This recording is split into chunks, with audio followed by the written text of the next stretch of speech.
سبحان اللہ۔ سنی صحیح العقیدہ تو ہے نا امام۔ اس لیے کہ میں یہاں ایک چیز بتا دوں، اگر کسی بد عقیدے کے پیچھے آپ نے نماز پڑھی تو آپ کہیں گے پیچھے اس امام کے گویا اس کے عقیدے کو آپ نے تسلیم کر لیا۔ جب اس کو آپ نے پیشوا بنا لیا، یہ جو آج ہمارے یہاں ایک لفظ چلتا ہے پیش امام، پیش امام کا پیش امام لفظ صحیح نہیں ہے، امام ہی صحیح ہے۔ اب پیش تو آگے ہی ہوتا ہے، امام کا مطلب ہی آگے ہونے کے ہوتا ہے۔ تو آپ اس کے کہنے پر رکوع میں جا رہے ہو، وہ سمیع اللہ لمن حمدہ کہے تو آپ کھڑے ہو جاتے ہو، وہ السلام علیکم ورحمت اللہ کہے تو آپ سلام پھیر دیتے ہو۔ تو اتنی ساری بات مان رہے ہو تو گویا اس کا اگر گستاخی سے بھرا ہوا عقیدہ ہے تو بد عقیدے کے پیچھے آپ نے نماز پڑھ لی تو اس کے عقیدے کو گویا آپ نے تسلیم کر لیا۔ جو لوگ یہ کہتے ہیں ارے مولانا کیا یہ سب چیزیں دیکھنا، ارے آپ نیت کرتے ہو پیچھے اس امام کے۔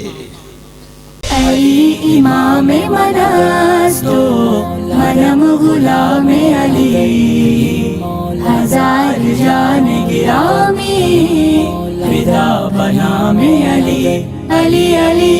سب سے پہلے ایک بات میں آپ کی سماعتوں کے حوالے کرنا چاہتا ہوں، اور اس کو اگر آپ نے یاد رکھ لیا تو پوری تقریر یاد رہے یا نہ رہے، سمجھ میں آئے کہ نہ سمجھ میں آئے، بس یہی ایک بات انشاءاللہ العظیم آپ کی زندگی کو بدلنے کے لیے کافی ہوگی۔ ایک بزرگ سے کسی شخص نے پوچھا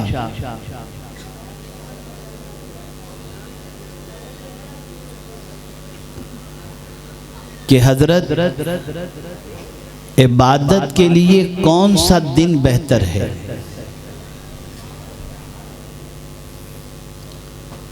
ایک بزرگ سے کسی نے پوچھا کہ عبادت کے لیے کون سا دن بہتر ہے؟ بزرگ نے فرمایا موت سے ایک دن پہلے، موت سے ایک دن پہلے کا دن وہ عبادت کے لیے سب سے بہترین دن ہے۔ تو اس نے کہا کہ حضرت موت کب آئے گی یہ تو معلوم ہی نہیں، موت کب آئے گی یہ تو معلوم ہی نہیں۔ تو ارشاد فرمایا پھر ہر دن عبادت کیا کر، پتہ نہیں کب موت آ جائے، پھر پتہ نہیں کب موت آ جائے۔ یہ جو ٹال مٹول کی عادت، دیکھیں نا ابھی آپ دیکھ رہے ہیں وہ ہمارے بھائی ایک موبائل لے کر کھڑے ہیں، بات کر رہے ہیں، اشارہ کر رہے ہیں، وہ سمجھتے ہیں یہاں کچھ بات ہی نہیں، اللہ رسول کی بات سے بہتر ان کو اپنی بات لگ رہی ہے۔ یعنی میں سچ کہہ رہا ہوں کہ میں جلدی سے یوپی میں تاریخ دیتا نہیں ہوں۔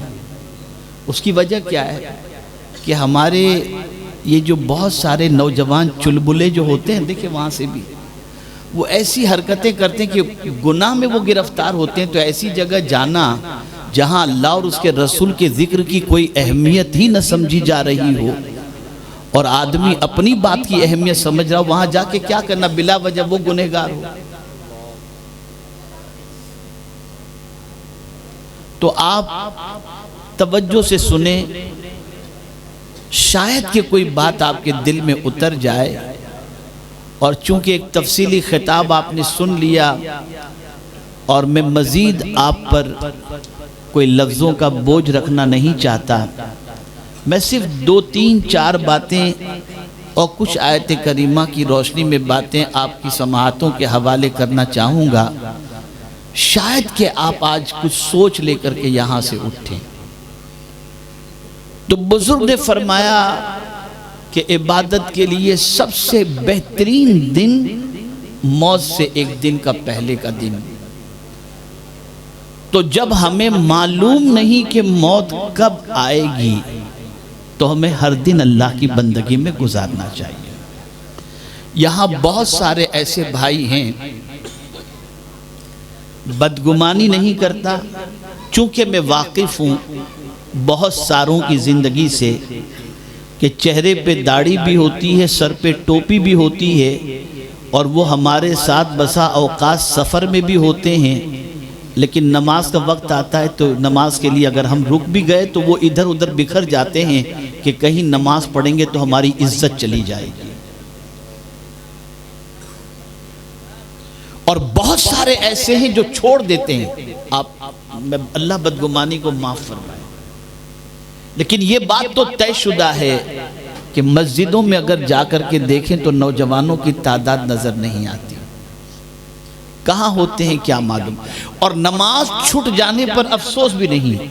یہاں مولا علی کا ایک قول آپ کو سنا دوں، ارشاد فرماتے ہیں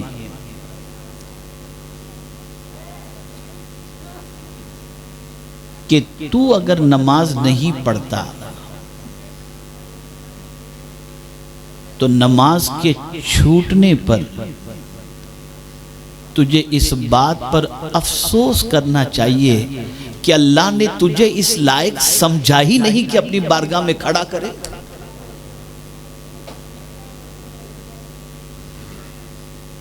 تو نماز اگر چھوٹ جائے تو یہ سوچنا چاہیے کہ ہم اتنے پاپی ہیں کہ خدا کے سامنے کھڑے رہنے کے لائق بھی نہیں۔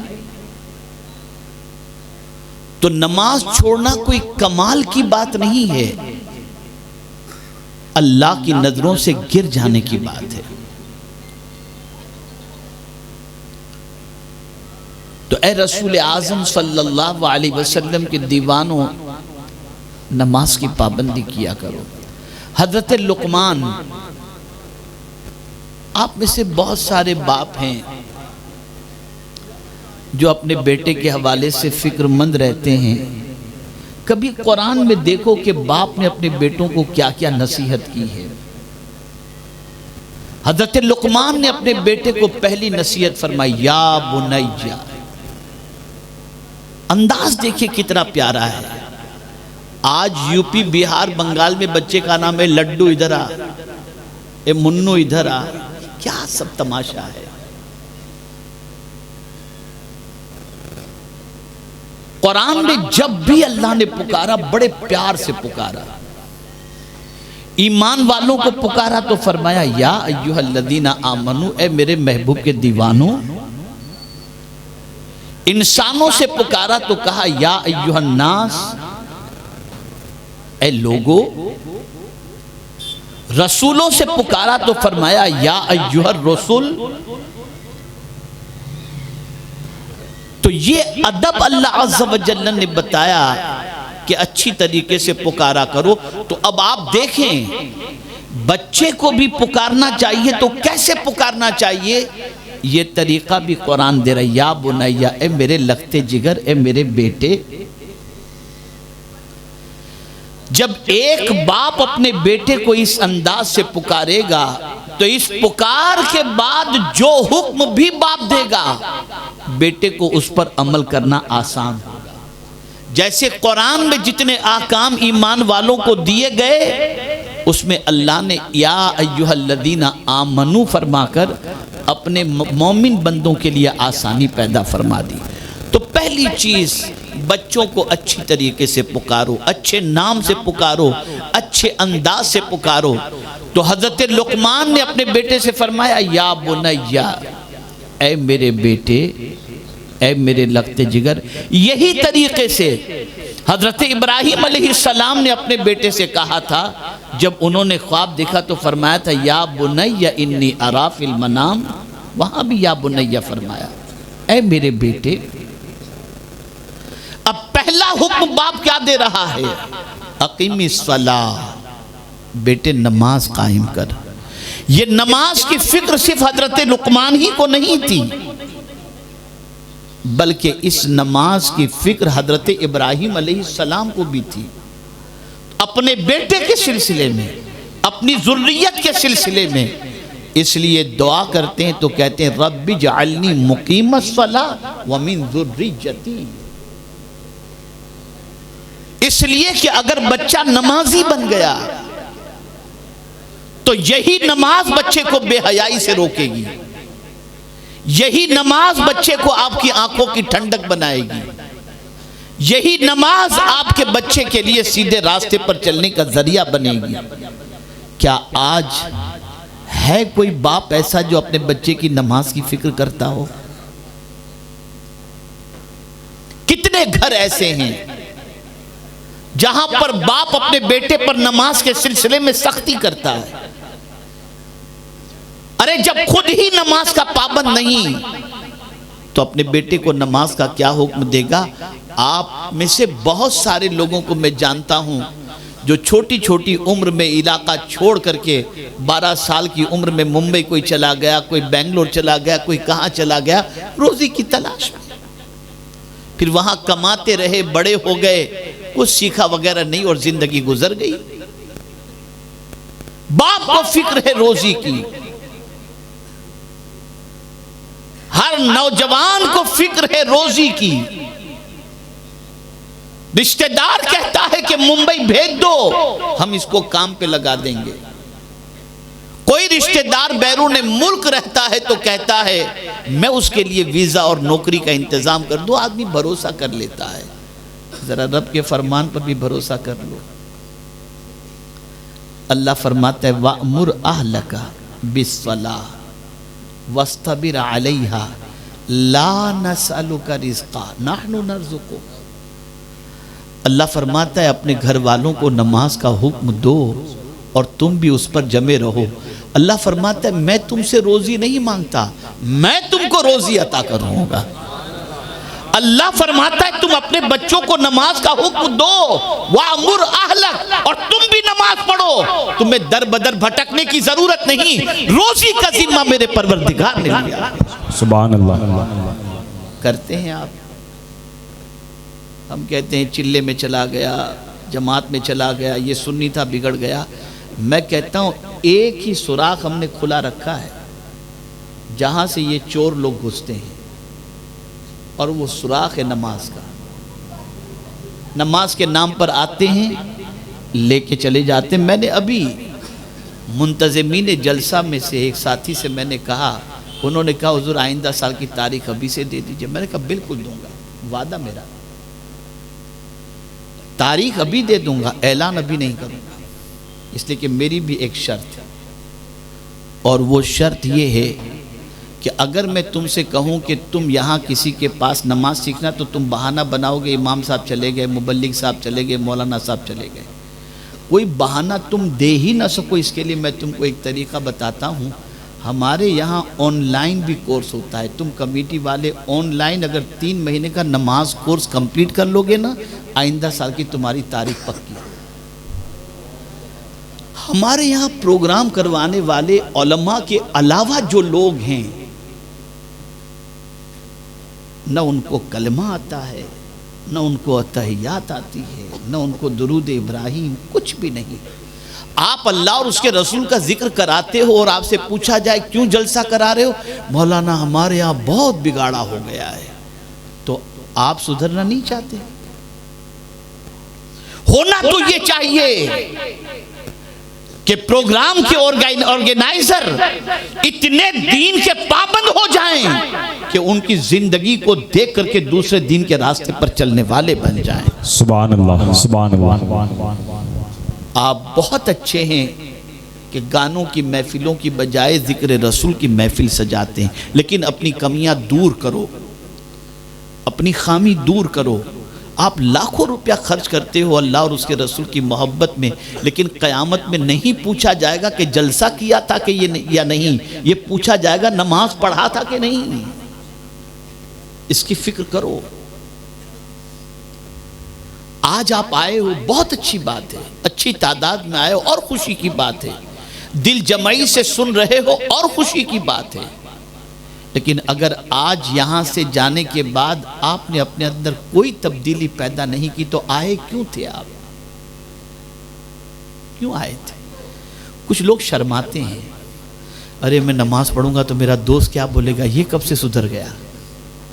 اس کی دوستی آپ کو قبر میں کام نہیں آئے گی، قبر میں کام، نماز کام آئے گی۔ قبر میں اگر اندھیرا ہے تو اس اندھیرے کے اندر دوست اجالا بن کر نہیں آئے گا۔ حضور فرماتے ہیں کہ قبر کی روشنی نماز ہے، کہ نماز قبر کے اندر روشنی دے گی۔ تو آج سے کوئی باپ بے نمازی نہ رہے، اور اسی کے ساتھ ساتھ جب بھی نماز پڑھنے کے لیے جاؤ ہر مسجد میں نہ گھس جاؤ، یہ دیکھو غلام رسول تو ہے نا امام، سبحان اللہ سبحان اللہ، سنی صحیح العقیدہ تو ہے نا امام۔ اس لیے کہ میں یہاں ایک چیز بتا دوں، اگر کسی بد عقیدے کے پیچھے آپ نے نماز پڑھی تو آپ کہیں گے پیچھے اس امام کے گویا اس کے عقیدے کو آپ نے تسلیم کر لیا۔ جب اس کو آپ نے پیشوا بنا لیا، یہ جو آج ہمارے یہاں ایک لفظ چلتا ہے پیش امام، پیش امام کا پیش امام لفظ صحیح نہیں ہے، امام ہی صحیح ہے۔ اب پیش تو آگے ہی ہوتا ہے، امام کا مطلب ہی آگے ہونے کے ہوتا ہے۔ تو آپ اس کے کہنے پر رکوع میں جا رہے ہو، وہ سمیع اللہ لمن حمیدہ کہے تو آپ کھڑے ہو جاتے ہو، وہ السلام علیکم ورحمت اللہ کہے تو آپ سلام پھیر دیتے ہو۔ تو اتنی ساری بات مان رہے ہو تو گویا اس کا اگر گستاخی سے بھرا ہوا عقیدہ ہے تو بد عقیدے کے پیچھے آپ نے نماز پڑھ لی تو اس کے عقیدے کو گویا آپ نے تسلیم کر لیا۔ جو لوگ یہ کہتے ہیں ارے مولانا کیا یہ سب چیزیں دیکھنا، ارے آپ نیت کرتے ہو پیچھے اس امام کے۔ تو سنی صحیح العقیدہ، ایسے سنی نوجوانوں اپنی مسجد کو بھر دو، اس طرح سے نمازی بن جاؤ کہ دنیا کہنے پر مجبور ہو جائے کہ سنی کبھی مصطفیٰ جان رحمت کا غلام کبھی بے نمازی نہیں ہو سکتا۔ جیسا صحابہ کے زمانے میں، رسول اعظم کے زمانے میں اگر کوئی نماز نہ پڑھتا تو لوگ سمجھتے تھے یہ کافر تو نہیں ہے، اس لیے کہ ایک بھی صحابی کبھی بے نمازی نہیں تھا۔ پہچان بناؤ۔ تو اپنے بیٹے کو پہلی چیز کا حکم دو نماز کا، اقیم الصلاۃ۔ دوسرا حکم وَأَمُرْ بِالْعُرْفِ وَأَمُرْ بِالْمَعْرُوفِ او کما قال، اچھی باتوں کا حکم دو۔ حضرت لقمان نے اپنے بیٹے سے کہا بیٹے اچھی بات کا حکم، نماز قائم کر اور اچھی بات کا حکم دے۔ آج ہم معاشرے کے اندر دیکھ لیں تو نوجوان کہے کہ ارے وہ پکچر تو دیکھا، ارے وہ گانا تو دیکھا، میں تجھے بھیجتا ہوں۔ یہ ساری چیزیں چل رہی ہیں، جبکہ قرآن کہتا ہے اچھی باتوں کا حکم دو، بری باتوں سے روکو۔ لیکن وَأْمُرْ کے بعد صبر کا حکم نہیں آیا، وَنْهَا عَنِ الْمُنْكَرْ کے بعد صبر کا حکم آیا۔ اس لیے کہ اچھی بات کہیں گے تو دنیا محبت کرے گی، لیکن جہاں آپ نے گناہ سے روکا تو دنیا آپ کی دشمن بن جائے گی۔ یہ شراب سے روک رہا ہے، یہ زنا سے روک رہا ہے، یہ عیاشی سے روک رہا ہے، یہ جھوٹ سے روک رہا ہے، یہ خیانت سے روک رہا ہے، فوراً آپ کی دنیا دشمن بن جائے گی۔ جیسا کہ بڑی معذرت کے ساتھ سب ایسے نہیں ہوتے، لیکن بعض مسجدوں کے ٹرسٹی ایسے ہوتے ہیں کہ امام صاحب کوئی بات کر دیں تو بس نکالو مولانا صاحب کو، پتہ نہیں کہاں سے انہوں نے یہ بات کہہ دی، انہوں نے ہم پر کہہ دیا۔ یہ سب نہیں ہوتا۔ تو قرآن کہتا ہے، اور ترتیب دیکھیے، اچھی باتوں کا حکم، اس کے بعد بری باتوں سے بچنے کا حکم، اور فوراً فرمایا وَاصْبِرْ عَلَىٰ مَا أَصَابَكَ، اور جو مصیبت تمہیں پہنچے اس پر صبر کرو۔ یعنی جب تم بری بات سے رکنے کا حکم دو گے دنیا تمہاری دشمن بنے گی، تو تم اس پر صبر کرو، اس لیے کہ صبر کرو گے تو تنہا نہیں رہو گے۔ ان اللہ مع الصابرین، کہ بے شک اللہ صبر کرنے والے۔ سبحان اللہ سبحان اللہ۔ اور صبر تو اتنی عظیم دولت ہے کہ جنتی کو جب فرشتے سلام کریں گے، سلام پیش کریں گے جنتی کو، تو کیا کہہ کر سلام پیش کریں گے؟ کون سی صفت سے جنتی کو یاد کریں گے؟ سلام علیکم بما صبرتم فنعم عقبی الدار، سلام ہو اے صبر کرنے والے تجھ پر، اور تیرا ٹھکانہ کیا ہی اچھا ٹھکانہ ہے۔ یہ سب میں تفصیلی گفتگو نہیں کروں گا، اور یہ سارے کام بہت حوصلے کے کام ہیں، بہت بڑے کام ہیں۔ اب ایک بات عرض کرتا ہوں، اس لیے کہ کیا ہوا ہے؟ تو جائیے، اس کے لیے کون پابندی لگائے گا؟ معاف کیجئے گا، میری سختی کی وجہ سے بیچارے پریشان ہو گئے، اللہ مجھے بھی معاف فرمائے۔ اور میں صرف اس کے لیے وہ کرتا ہوں کہ آپ گناہوں میں شریک نہ ہو، کہ اللہ اور اس کے رسول کی بات کو نظر انداز کرنے کا گناہ نہ ہو۔ اور حالانکہ آج مجھے پہنچنا وعدہ کر چکا تھا، لیکن طبیعت ایسی نہیں تھی، چونکہ 600 کلومیٹر کا کم و بیش سفر کر کے کل میں ممبئی پہنچا ہوں بائی روڈ، تو تھکان اور طبیعت ایسی تھی کہ پہنچنے کے امکانات بہت کم تھے، لیکن پھر ہمارے صادق رضوی صاحب نے پھر پریشر ڈالا کہ آپ کو پہنچنا ہی، میں حاضر ہو گیا۔ ایک بات، دو باتیں تو آپ نے یاد رکھی ہوں گی انشاءاللہ۔ پہلی بات، کسی کو نہیں معلوم کہ موت کب آئے گی، اس لیے ہمیشہ عبادت کی کوشش کرو۔ دوسری چیز، نماز چھوٹنے پر اس لیے افسوس کرو، کیا میں اتنا گیا گزرا ہوں کہ اللہ اپنے سامنے مجھے کھڑے رہنے کی توفیق بھی نہیں دیتا؟ میں اتنا گیا گزرا ہوں، یہ خیال ہے۔ اور تیسری بات، بہت سارے لوگ اچھے کپڑے پہن کر اکڑتے ہیں اور بازار میں چلتے ہیں، اچھے کپڑے پہن کر، شادی کا موسم ہے نا، اکڑ کے چلتے ہیں، جملہ یاد رکھیے گا، بہت قیمتی کپڑے پہن کر اکڑ کے چلتے ہیں، لیکن انہیں نہیں معلوم کہ اسی بازار میں ان کا کفن بھی بک رہا ہے، اسی بازار میں۔ تو نہ اکڑو، خدا کی بندگی کے سامنے بندگی کرنے کے لیے اپنے آپ کو تیار کرو، اس کی بندگی کرنے میں اکڑو نہیں کہ میرے پاس تو سب کچھ ہے، میں کیوں نماز پڑھوں؟ جس کے پاس کچھ نہ ہو وہ نماز پڑھے۔ یہ سب تکبر چھوڑو اور ان ساری چیزوں سے باز آ جاؤ۔ اور ایک اور چیز میں آپ کو بتاؤں، اور وہ یہ ہے کہ جو لوگ رات کے اندھیرے میں گناہ کرتے ہیں وہ اللہ سے ڈریں۔ اگر اسی حالت میں موت واقع ہو گئی تو اللہ کو کیا منہ دکھاؤ گے؟ اور یہ تصور کہ کوئی نہیں دیکھ رہا، یہ سوچو اللہ صرف تمہیں نہیں دیکھ رہا، تمہارے دل کی نیتوں کو بھی دیکھ رہا ہے، اور کہیں بھی چھپ کر اس سے گناہ نہیں کر سکتے۔ ان اللہ لا یخفی علیہ شیء فی الارض ولا فی السماء، جو کچھ زمین کے اندر ہے چیز کے بارے میں اللہ نے فرمایا ان اللہ لا یخفی علیہ شیء، کوئی چیز بھی جو زمین و آسمان کے درمیان ہے یا زمین و آسمان میں ہے، اللہ سے چھپی چیز۔ یہ چیز کس کو کہتے ہیں؟ یہ چیز کس کو کہتے ہیں؟ یہ جو ذرہ ہے نا، جو عدم سے وجود میں آ گیا، وہ چیز ہے۔ جو نہ تھا اور وجود میں آ گیا، چاہے وہ ذرہ ہو یا چاہے ہلکا سا چھوٹا سا پتھر ہو یا کوئی بھی چیز ہو، وہ وجود میں۔ اور یہ ہر چیز کرتی کیا ہے؟ وَإِن مِّن شَيْءٍ إِلَّا يُسَبِّحُ بِحَمْدِهِ، ہر چیز اللہ کی تسبیح کرتی اور اللہ کی حمد بجا لاتی۔ اور یہ چیز وجود میں کیسے آئی؟ تو قرآن کہتا ہے اذا اراد شیئا ان یقول له کن فیکون، جب اللہ کسی چیز کو پیدا کرنے کا ارادہ کرتا ہے تو فرماتا ہے ہو جا، وہ چیز وجود میں آ جاتی ہے۔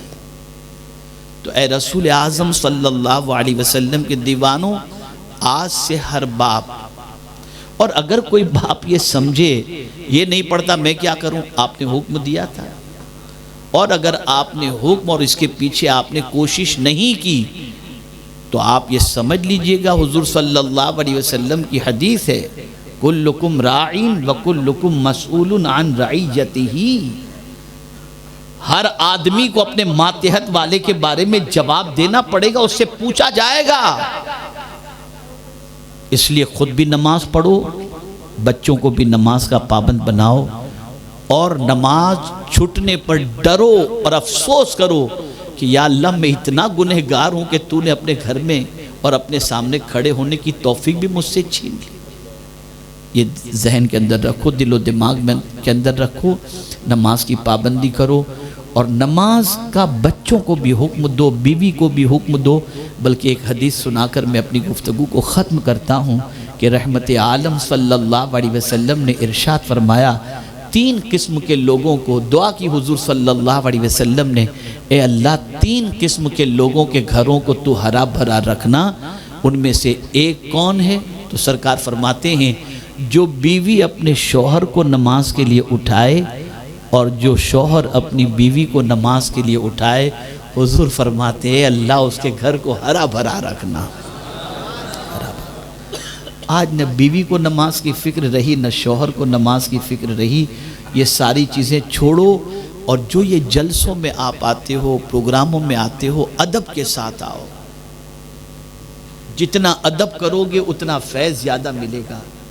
آپ میں سے بہت سارے بیچارے ایسے ہیں جو ذوق و شوق میں آ جاتے ہیں، دیکھنے سننے کے لیے آ جاتے ہیں، تھوڑی سی اپنی اصلاح اگر کر لیں اور توجہ سے سننے کے لیے آ جائیں تو کبھی قسمت اتنی بیدار ہو جاتی ہے کہ پتہ نہیں کیا کیا نظر آ جاتا ہے۔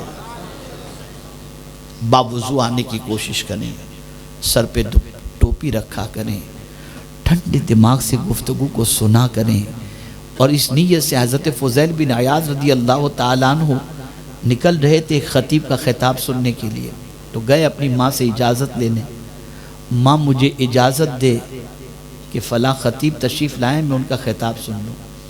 قربان جائیے ماں کے جواب کو بھی۔ فضیل ابن عیاض رضی اللہ تعالیٰ عنہ کی ماں فرماتی بیٹا کیوں خطاب سننے جا رہے ہو، کیا وجہ؟ کہا ماں بہت اچھے خطیب ہیں، بہت اچھا بولتے ہیں۔ ماں نے فرمایا جاؤ بیٹے اجازت دیتی ہوں، لیکن ایک شرط ہے، ایک نیت کر لو۔ کہا ماں کیا نیت کروں؟ یہ نیت کرو کہ جو کچھ اللہ اور اس کے رسول کے فرمان وہ سنائیں گے میں انشاءاللہ اس پر عمل کروں گا، اور اگر تم نے عمل کی نیت نہیں کی اور صرف سننے کی غرض سے گئے تو پہلے تو نہیں جانتے تھے اور گناہ کرتے تھے، جان کر گناہ کرنے کا عذاب ڈبل تمہارے اوپر ہو جائے۔ کیا ہم اس نیت سے آتے ہیں؟ گاؤں کا جلسہ ہے، چلو سب ملیں گے، چلو چلو دیکھیں کیا ہوتا ہے، چلو، بس یہی نیت درست کرو۔ حالات آپ کے سامنے ہیں، سچویشن آپ سے چھپی ہوئی نہیں ہے۔ کب سدھریں گے؟ کب اپنے آپ کو بدلیں گے؟ کب اپنے آپ کو چینج کریں گے؟ ہمارے بہت سارے ساتھی کہتے ہیں ارے سب ایسے ہی، اب کیا کریں، کون سدھر کے کیا فائدہ؟ نہیں، جواب آپ کو دینا ہے آپ کے بارے میں، کوئی اور آپ کی قبر میں نہیں آئے گا۔ تو چینج کرو، اور میں امید کرتا ہوں کہ انشاءاللہ العظیم جو کچھ مختصر کلمات خیر میں نے آپ کی سماعتوں کے حوالے کیے اس پر انشاءاللہ آپ بھی عمل کی کوشش کریں گے، اللہ مجھے بھی عمل کی توفیق عطا فرمائے۔ اور ایک گزارش ہمارے بیٹھے ہوئے یہاں علماء ذوی احترام سے، خوب کام کر رہے ہیں، ان کی بساط پر یہ خوب کام کر رہے ہیں، لیکن آپ تمامی حضرات کی خدمت میں میری گزارش ہے کہ اب جو سچویشن ہے وہ یہ ہے کہ ہماری قوم کے بچوں کو پہلا کلمہ بھی یاد نہیں۔ گلی گلی کوچے کوچے میں مکاتب قائم کیے جائیں، اور ان مکاتب کے اندر محلے کے بچوں کو بلایا جائے، ان کی تعلیم کا انتظام کیا جائے، اور کمیٹی والے اور محلے والوں سے گزارش ہے کہ آپ اگر جلسہ نہیں کرتے نہ کرو، لیکن یہ مکتب قائم کر کے مدرس کو اچھی تنخواہ دو، اس لیے کہ ہماری تقریر میں آ کر کے اگر کوئی کچھ کلمہ یاد نہیں کرتا لیکن ان کے پاس پڑھنے جانے کے عوض کے اندر ان کا قرآن بھی درست ہو جاتا ہے تو اس کا جتنا ثواب ہے اس کا اتنا نہیں ہے جتنا ہمارا ہے۔ گلی گلی میں مکتب قائم کرو، آپ کے علاقے کا کوئی بچہ جاہل رہنے نہ پائے، سب کو قرآن سکھاؤ، اس کا اہتمام کرو، بھرپور اہتمام کرو۔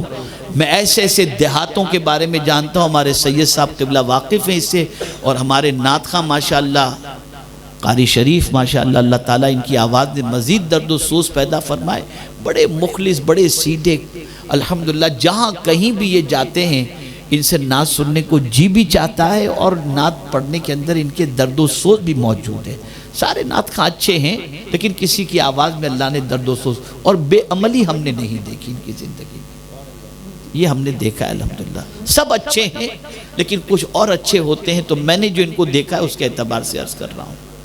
تو یہ جہاں کے ہیں، سید صاحب جانتے پالی،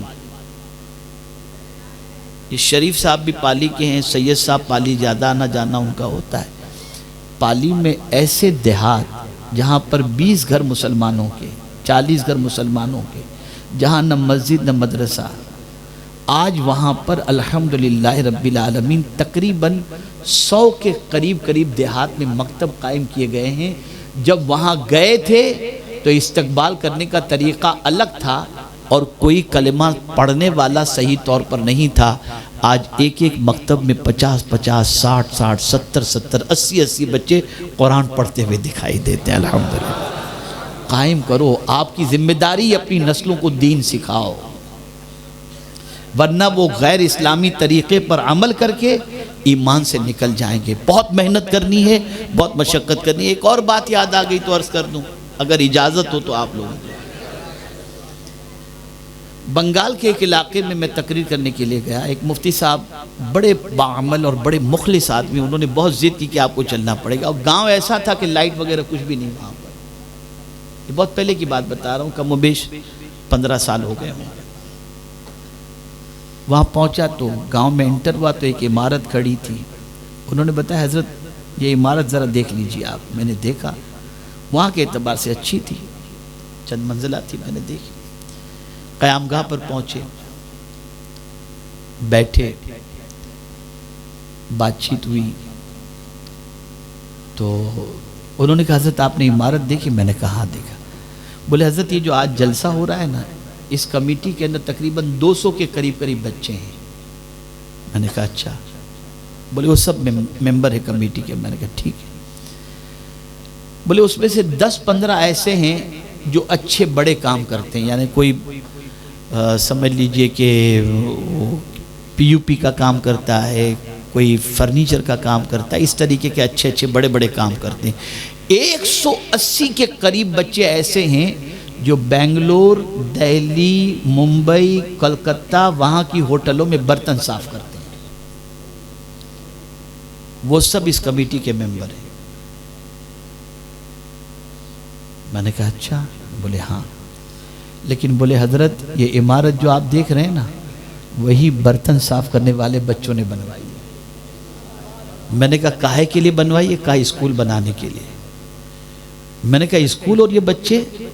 تو بولے ہاں، ان کی سوچ یہ تھی کہ اپنے جب ہوٹل کے اندر برتن صاف کرتے ہیں تو بڑے باپ کے بیٹے آتے ہیں کھانے کے لیے، انگلش میں پھڑ پھڑ بولتے رہتے ہیں، تعلیم یافتہ ہوتے ہیں، اگر ہم نے کچھ اپنے بچوں کے لیے نہیں کیا تو ہمارے بچے بھی برتن صاف کرتے رہیں گے۔ ہمیں اپنے بچوں کو تعلیم دینا چاہیے۔ روپیہ جمع کر کے ان لوگوں نے یہ عمارت بنوائی ہے۔ کام ایسے ہوتا ہے۔ آپ بھی اپنے علاقے کے اندر جال پھیلا دو، آپ کی نسل میں کوئی جاہل نہ رہنے پائے، کوئی ان پڑھ رہنے نہ پائے، تاکہ آپ بھی فخر سے اپنا سر اونچا کر کے چل سکیں اور آپ کا بچہ معاشرے کے اندر اپنا کوئی مقام بنا سکے۔ کھا پی کر عیش موج گٹکھا تمباکو اور یہ ساری چیزوں میں اپنی زندگی برباد مت کرو۔ زندگی بڑی تیزی سے گزر رہی ہے، پتہ نہیں چلتا کیسے سال کا سال گزر جاتا ہے اور دن کے دن گزر جاتے ہیں، پتہ نہیں چلتا۔ چینج کرو اپنی سوچ کو، اپنی فکر کو بدلو۔ بڑوں سے گزارش ہے کہ شفقت فرمائیں، بچوں سے گزارش ہے پیسوں کو جمع کرو، قوم کی تعمیر کا کام کرو، علم کے فروغ کے سلسلے میں جد و جہد کرو۔ اور الحمدللہ ہمارے جتنے علماء یہاں تشریف فرمائیں سب یہ درد رکھتے ہیں کہ آپ تک علم پہنچے اور آپ قرآن پڑھنا سیکھیں، نماز سیکھیں، تراویح سیکھیں، عبادت سیکھیں، اللہ اور اس کے رسول کی محبت سیکھیں، عقیدہ سیکھیں۔ یہ ساری چیزیں سیکھیں اور سیکھ کر کے اپنی زندگی کو اللہ عز و جل اور اس کے رسول کے بتائے ہوئے ارشادات پر گزارنے کی کوشش کریں۔ کیا میں امید کر سکتا ہوں کہ انشاءاللہ میرے پیغام کو آپ دل میں بٹھائیں گے اور عمل کریں گے انشاءاللہ؟ اللہ سب پر کرم کی نظر فرمائے۔ کام وہ لے لیجئے تم کو جو راضی کرے، کام وہ لے لیجئے۔ اعلیٰ حضرت نے بات کرنے کا نہیں کہا کہ بات میں وہ کروں کہ حضور آپ راضی ہو جائیں۔ اعلیٰ حضرت کہتے ہیں کام وہ لے لیجئے تم کو جو راضی کرے۔ پتہ چلا یہاں کام کرنے کے لیے آئے، بات کرنے کے لیے نہیں، اور کام کریں تو سیٹ پر نظر نہیں، مدینے کے تاجدار پر نظر ہو کہ بس حضور راضی ہو جائے۔ تو کام وہ لے لیجئے تم کو جو راضی کرے، ٹھیک ہو نام رضا تم پہ کروڑوں درود، وما علینا الا البلاغ المبین۔ السلام علیکم ورحمۃ اللہ وبرکاتہ۔ ایک اعلان، جس نے بھی عشاء کی نماز نہیں پڑھی اس سے گزارش ہے گھر جانے کے بعد پہلے عشاء کی نماز پڑھے، اور اگر پڑھنے کا دل نہ ہو تو آپ یہ سمجھیے گا کہ اللہ کے نزدیک آپ اس لائق ہیں ہی نہیں کہ اللہ آپ کو کھڑا کر سکے، اور پڑھنے کی توفیق مل جائے اور نماز پڑھ لیں تو آپ یہ سوچے گا مولا تیرا کرم ہے کہ تو نے مجھے نماز کی توفیق اور اپنی بارگاہ میں کھڑے ہونے کا موقع عطا کر دیا۔ ایک سجدہ شکر اور کر لیں تاکہ مولا بھی راضی ہو جائے۔ اللہ تعالیٰ آپ کو مجھے سب کو توفیق عطا فرمائے۔ ایسے ہی فجر کی نماز بھی وقت پر پڑھ لیجیے گا انشاءاللہ۔